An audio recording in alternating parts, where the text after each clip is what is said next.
really amazing to hear everyone sharing their different perspectives. And so, as you both were speaking, I was just writing down like crazy what was making me think about in my life, what I've experienced, and I hope this helps as well.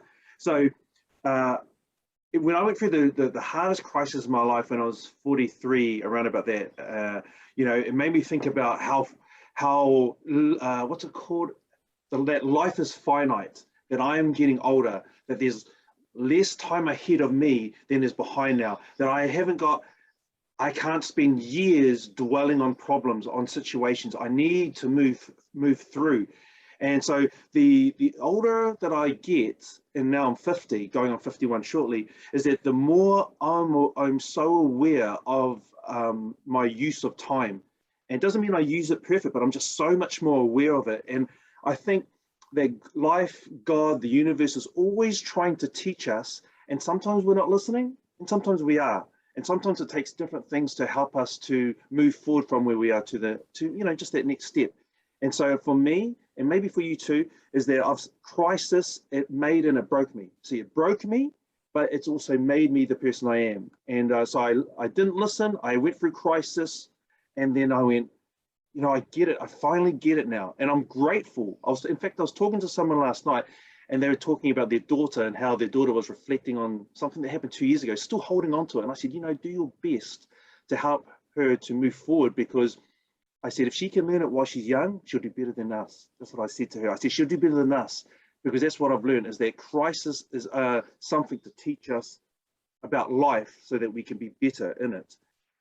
Look at the tracks of our lives. Look, there are always indicators. Like, look at the tracks of our lives. It's actually on our body as well. The older we get, you can see it on our wrinkles.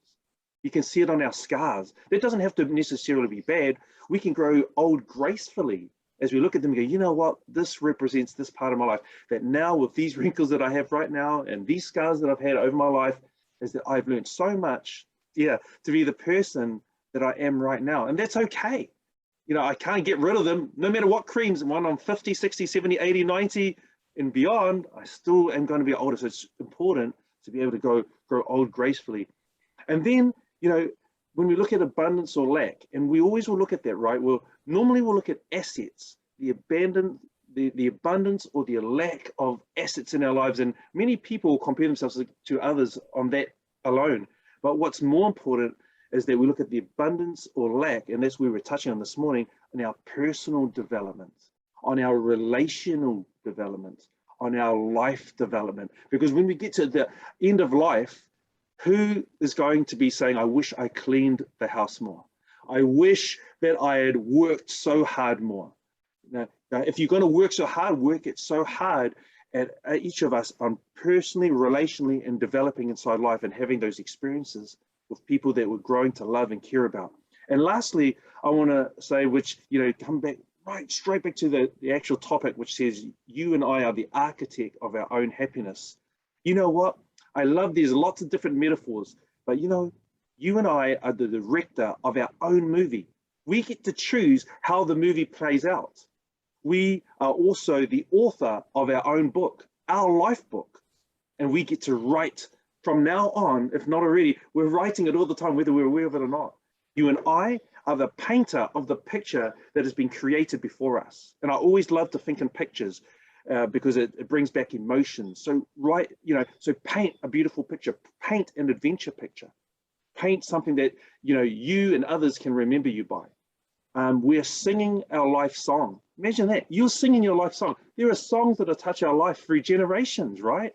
So what is your life song? Make it the best. It may start low, but let it finish with a crescendo.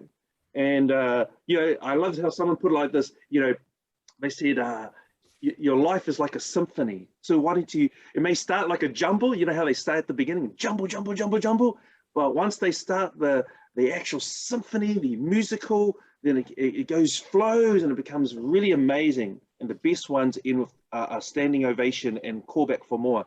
So make your life like that, because you know why? You and I are the architect of the home that we're building, the house that we're building, the life that we're creating. So create a life that not only you can look back when you're on your, when you're laying down on that deathbed, perhaps all of us, but the one that we can go, you know what? I lived this one life. I've lived it fully, and I have little to no regrets in doing so.